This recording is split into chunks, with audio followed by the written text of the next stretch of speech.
Meet your angels and guides with spiritual teacher, Sunny Dawn Johnston.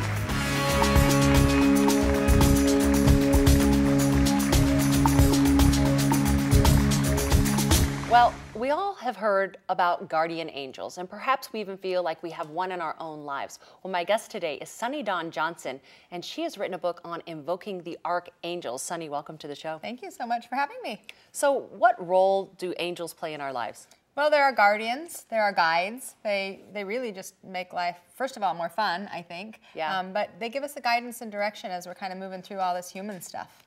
You know, I know historically angels are portrayed as messengers. Mm-hmm. Is that the role that they play? I think for a lot of people, I really think that they come to you in the form that you believe them to be. So for some people it feels like a messenger, for some people it feels like a best friend, or some people even think that when their loved ones have passed over that is their angel. They'll say my grandmother's my angel and things like that. So it really is everybody's individual perception. I really just suggest that, hey, they're there. Why don't you communicate with them, see how it feels, and go from there on it, You know, you and I both have done some work with angels, mm-hmm. you a lot. Mm-hmm, mm-hmm. And, we see in our culture, pictures of giant wings and they're on Christmas trees. But what do angels look like? Well, my first experience, I was 13 years old, and I woke up in the middle of the night to this beautiful, winged, colorful being mm-hmm. that looked like the images that we see. And I'd never really experienced angels before. So they can come to you in that form, but they also, for me, they come as just an energy, just mm-hmm. a light energy. A lot of people will feel them, some will see them, some hear. But in the visual form, they can come as that winged being, but they also oftentimes just come as an energy. And so there's not one answer for that question. So tell me a little bit about yourself and your background. Well, I started experiencing and connecting with the angels and deceased energies when I was 13. I was raised in Salt Lake City, Utah, in a metaphysical home, so it was very interesting journey, and really pushed those gifts, that intuitive gift, away for a long time because I didn't fit in, and it was difficult. So until I was about 27, 28, and it started pushing back then. And so I started teaching classes and workshops and teaching people how to develop their intuition, how to connect with their angels and their deceased loved ones.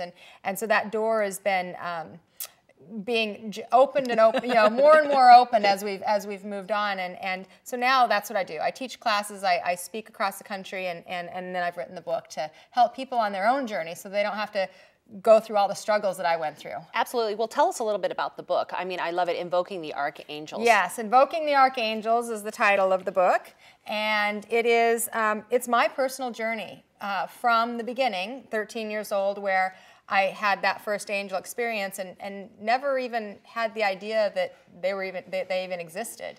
And then through that journey and how they would show up in my life at different times, and I had these amazing miracles happen in my life that really, one, was life-saving, and so I'm sharing for people to be able to find their own journey and their own way and give them some tools so they don't have to keep hitting their head against the wall like I did for so many years in denial of it, So when that first angel showed up, you're 13 years old, you see this glowing being in your room. I mean, what was your thought? You know what? the thing that was bigger than what I saw was what I felt. Right. And what I felt was this calm, quiet, gentle peace. Mm-hmm. And I had never felt that in my life. And so I literally rolled over and went back to sleep. And it was when I woke up in the morning and I thought, okay, wait a minute, that was not normal. What was that? And I went downstairs and I told my mom what I had experienced, and she said, well, Sunny, that was your guardian angel. And she went on to tell me that 2 hours earlier, she had been in my room. And she had actually prayed over me and asked for God and the angels to surround me because she was concerned about my mental and emotional state of being. And 2 hours later, I awoke to the manifestation of her prayer, really. I'm getting the chills as we're talking. I know, isn't that cool? It's getting a little tingles. It's goosebumpy. It's interesting because, as an intuitive myself, a lot of people come forward and they say, well, tell me what my guardian angel's name is. Mm-hmm. I want to meet my guide. Tell me about my guides. What's your response to that? My response is usually, I'm not going to tell you. Yeah. My response is, you can ask that question yourself. Mm-hmm. And you can get the answer, and it will feel true for you. Anybody mm-hmm. can give any name. And if they have a name, I can validate it for them oftentimes, but I like them to do the work, them to connect. So they have the recognition that they have the ability to do this. You know, that's the big falsehood, I think, is so many people think they have to come to us as intuitives to get their information and their support or their guidance or connect with their deceased loved ones, and it's not the case. You know, everybody has this gift. It's just that you have to develop it if you choose to. You don't have to, but if you want to develop it, you can develop it to be able to have your own connection, your own experience, and that's really what the whole book is about, is ways to connect with the spirit world if you want to. I mean, it's fine for people to come to us. But, you know, they don't need to. You know, it's interesting because I think that many of you believe that you're going to hear this voice that comes in, that angelic voice. Wouldn't that be nice? It's going to give you this message. And I have this story that, you know, I was starting a new business, and I was, you know, had rented out a little space to have a booth at this show. And on the way in, I heard this message inside me, you know, the angels are behind you. And I thought, oh, okay, that's a nice thought, you know. And it's kind of funny because I do believe that the angelic realm has a sense of humor. Absolutely. And so I'm in the booth, you know, starting my new business, and there aren't that many clients yet. And I'm like, am I in the right business? You know, should I be doing this? This was a while back. And I take a break and I go to the ladies' room, which is right behind me, and it's angelic wallpaper. So there's like angels on the wallpaper. So literally the angels were behind me for my you know, first foray into this new business. And I laughed because I thought it's not always that direct communication. It's not always someone just saying, you know, this disembodied voice saying, you know, turn right or do this in your life. That it's all kinds of signs and messages that if we're open to listening on different levels, we get, you know, some direction in different ways. Absolutely. And that's, I think, what's important in what you just said was if you're open to listening.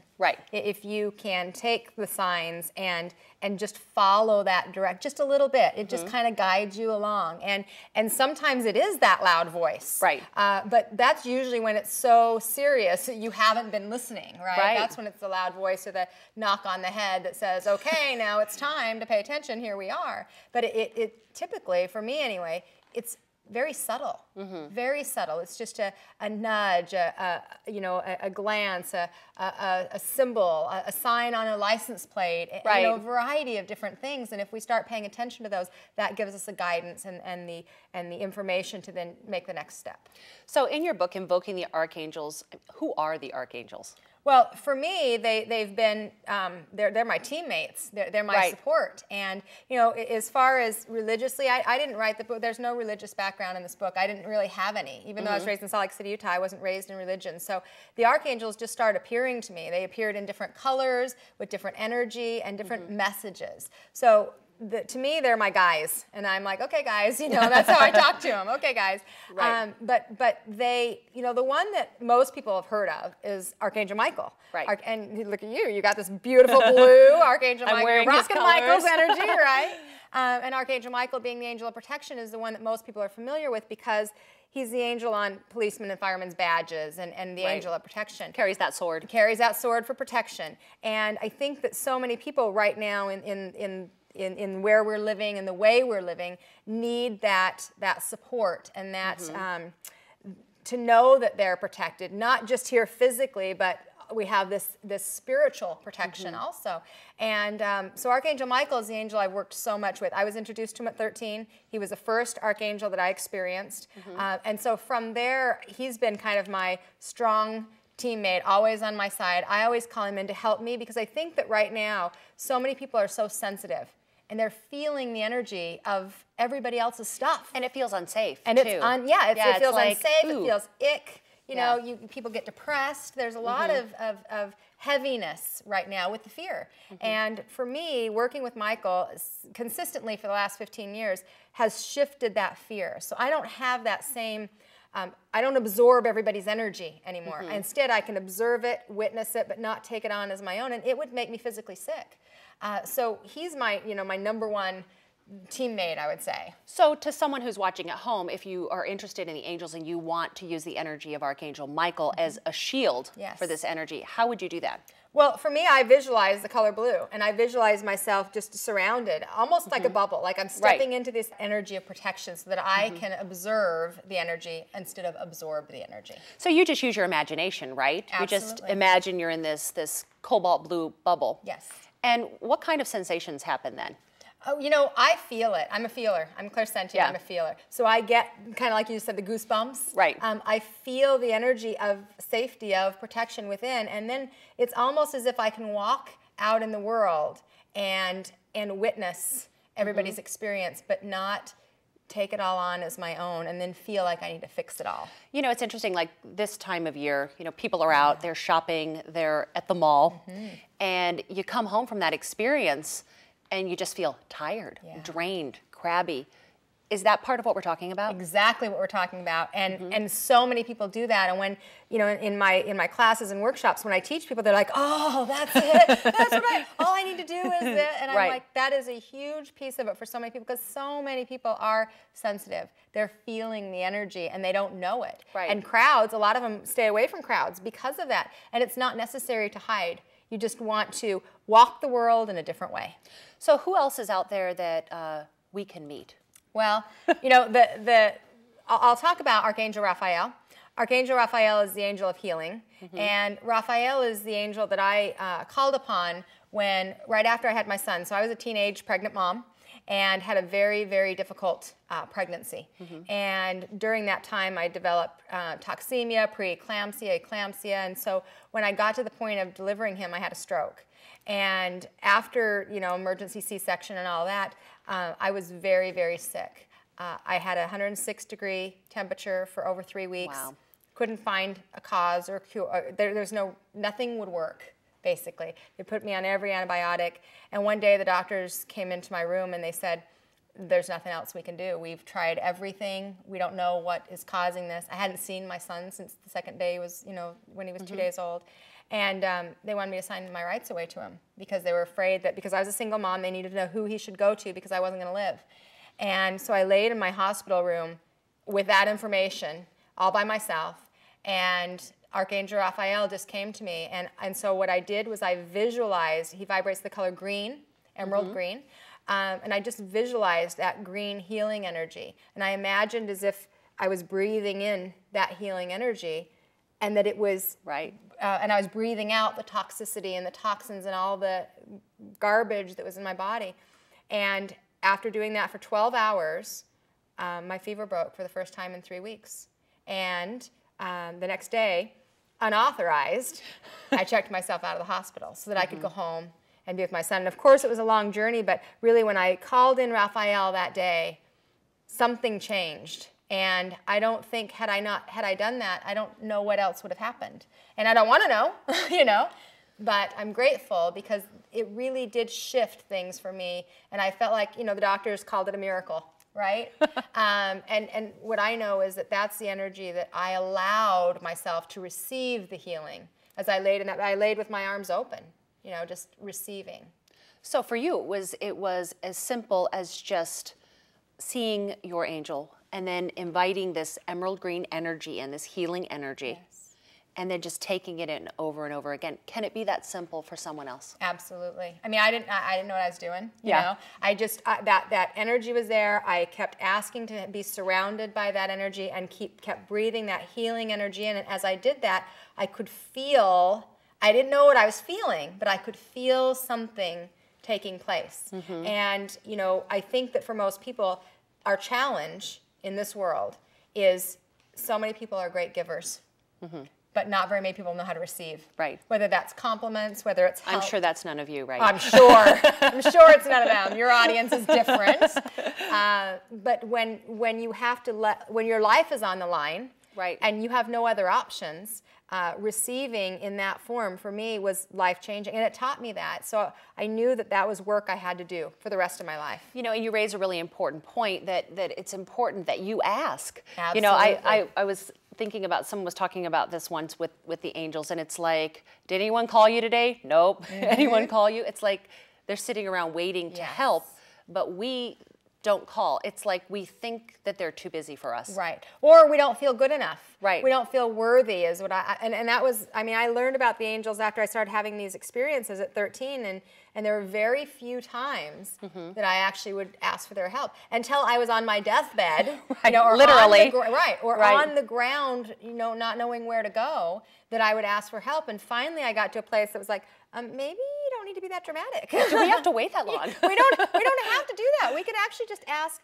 in just basic general life. You don't have to get to desperation. Yeah, it doesn't have to be the ambulance. Absolutely. The angel ambulance. Yeah, the emergency room. And I do. That's kind of my visualization. Is they're all kind of hanging out, and they're just like waiting. Okay, gosh, if you'd just call on us, we could really help you. Hello, we're here. And then they show us the signs, but we're like, oh, I'm just busy. Living I'm my texting. life, right? I'm kind of busy. So yes, it's that embracing that willingness to ask and then receive. One of the things that is so inspiring about you to me is that you use this in your everyday life. Like it's a relationship that you have. Can you take us through what that looks like? I mean, how do you start your day with the angels? How do you use it in your everyday life? Well, so I found 4 things that are my things I do every morning. The first thing that I do is I meditate.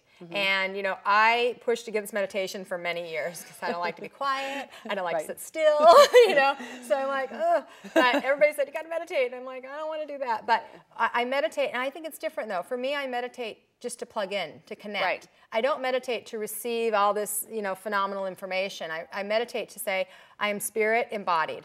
And so I want to connect first. So I meditate, sometimes 5 minutes, sometimes 15 minutes. It just depends on when I feel complete. Right. The second thing I do is I call in Archangel Michael every single day without exception. Every single day without exception. And do my visualization in my little blue bubble. And when I feel that, I'm done. The third thing I do is I open my arms and I say, I am open and receptive to all that is good.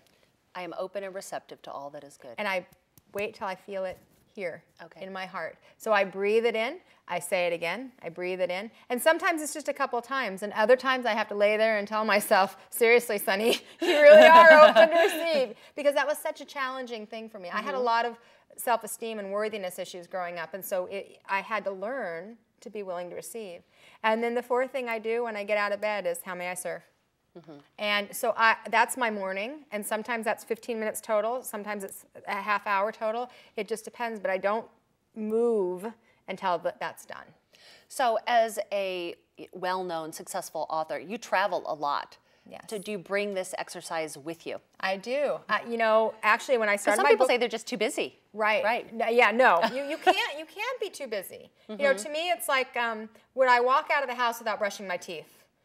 Probably not. I mean, we're hoping not, right? Right. So why would you not connect with that source energy, whatever it is for you? I don't care what you call it, but why would you not take the time to at least acknowledge that first, if that's your guiding, what's guiding you, what's connecting, what's helping you to make this journey more It's like fulfilling. a lamp without the cord plugged in. Absolutely. Yeah. So I think that for me, that's the first thing. And yes, on tour, wherever we were, whatever hotel, yes, I bring that with me, because if I don't, it's an ugly day.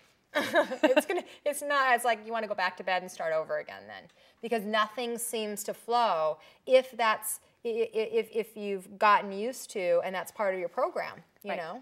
Talk to me about the space that you create. I mean, do you have to have your meditation cushion? Do you have to have the crystals on the side? Do you have to have like a quiet chair, certain kind of music? I mean, some people it has to be all set. Yeah, this might be disappointing.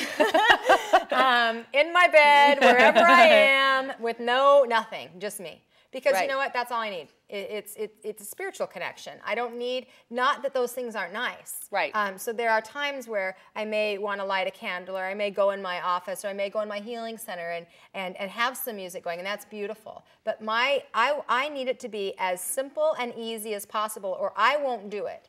That's my personality, and I know myself. I'm an Aries, and I'm like, hey, I got to get going, And so I think that it's very important to do what will work for you. But all the stuff is not necessary. It isn't necessary. It's great. It enhances it, but it's not needed. Let's say someone is watching and they're going through a crisis in their life right now. What would be the first step they could take to connect to their angels in the way that you're talking about? Ask. First step, ask. I did a little, in the book, I've got a little 4-step process. Ask, allow, believe, receive. Okay. The first step is ask. You just, and people say, well, how do you do that? I'm just like this, you know, hey guys, help. and I do, that's my conversation, and it's a conversation I'm always having, so it's so natural to me that I don't even think about the fact that it's just like talking right now to you. Right. You know, hey, help me, or hey guys, or Michael, or whoever you want to call on. And if you don't know, if you're like, this is all new to me, then angels, please help me, please guide me, please give me a sign. But you don't get to tell them what sign and what time. Yeah, right? give me a sign at 12:15. Right, I would like it with a feather dropping in front of me while I'm driving down the road. It doesn't work that way. Right. So we have to be present, and I think that's one of the things people have a challenge with, is we have to be present in this moment, because Spirit is speaking to you now, not in 10 minutes, not 10 minutes ago. Right now. And so the signs and the messages are going to come. And if you are not present, if you're thinking about where you're going or what you're going to have for lunch. Or you're worrying. Yeah, or you're worrying, you're in fear, you're going to miss the message. And they're coming all the time. It's said that we get 1,000 messages a day from the spirit world. How many do you get? How many do you catch? Right? Yeah. So I think that asking is the most important thing. So it looks like you have some fun stuff here. Show us these cards. Okay, well these are, so after I wrote the book, I felt like I wanted to give people some tools, because people like tools. Again, they are not necessary. They're not necessary, but they like them. So the cards... Give the people what they like. Right, well, and to support their journey. Right. Because like you said, the meditation music and the candles, yeah, a lot of people feel like they need that. Right. You don't need it. But if you like it, great. Right. We don't want it to be a crutch. So these cards are actually cards that we created. So they have each one of the archangels and what they mean, what they help with, their color vibration, their gemstone, and then the invocation that I use myself. So there's each one of the different archangels, and then there's also the 9-step process that I created to heal your heart. And this was really guided. I discovered that I had a process. I didn't even know I had a process. Right.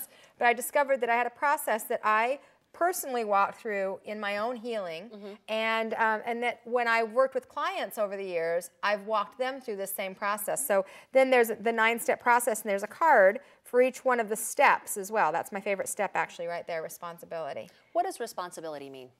Well, responsibility means just taking ownership of your life and getting over the blame. You know, not saying, oh, if it weren't for this person or that person. So the thing I love about responsibility is when you take responsibility, then you have the power to heal it. When you assign blame to someone else, the power to heal is in their hands. Right. That's not where we want our healing. We want it in our hands. So responsibility to me is, you know, you created your life, whether you consciously are aware of it or not. And so there's no one else to blame. Just if you can take the responsibility, you can move forward and you can heal yourself. Now, how many angels are there? Oh my gosh, I have no idea. I'm an angel expert and I don't know. Because, you know, there's thousands and thousands and hundreds of thousands. You know, I think there's as many angels as there are people. So, and more. And, you know, there are a lot that are unnamed. You know, I think a lot of times people know of the 7 archangels, and some people have said, well, you've written a book and you've only talked about 7, and there's this one and this one and this one. First of all, I'm not coming from a religious background. These are the angels that showed up in my life. And different angels come into our life at different times for different reasons. Just like people come into our life at different times for different reasons. So we may need help with healing, and that might be Raphael. Or we may need help in creative energy and manifesting things we want, and so that would be Archangel Jophiel. So these angels all came to me. I didn't go to them. So I'm just learning along with everyone else how many there are. And I always tell people, follow your own guidance. If you've got an angel that's coming to you, just ask. So what's possible when you live your life with your angels? Wow, anything is possible. You know, my life is 180 degrees from where it was when this first started happening. You know, at the time that I started experiencing the angels, and especially Archangel Raphael, I was a single teenage mother living on welfare and food stamps, in a shack, sleeping on the floor with no bed, no crib for my son, and have moved from listening to that, listening to the guidance. And the biggest thing with the angels was they taught me how to love myself. They taught me that I deserved to be loved and feel that unconditional love and then share it with others. So from that place that I began, and embracing this energy has really allowed me to not only expand, but to grow to a place of self-love and having that value and esteem within me. So I think that in that process, anything can happen. Because if you would have seen me at 18, 19, you wouldn't recognize me as the woman that I am today, because I allowed that love to come in. And that was the greatest gift. So any person who's out there, no matter where they're at in their life, do you believe that their lives can be enriched, bigger, by working with the Angels? Absolutely. And if they want to. And I think that's important. If people are like, oh, I don't know about this, then I'd say don't. You know, follow your own guidance. But yes, I think that if people feel connected to, aligned with the angelic energy, then it can only be positive for you. And raise your vibration. And when we raise our vibration, everything works better. Everything flows, right? Awesome. Sunny Dawn Johnson, thank you so much for being here with us on the show today. Thank you. Thanks so much.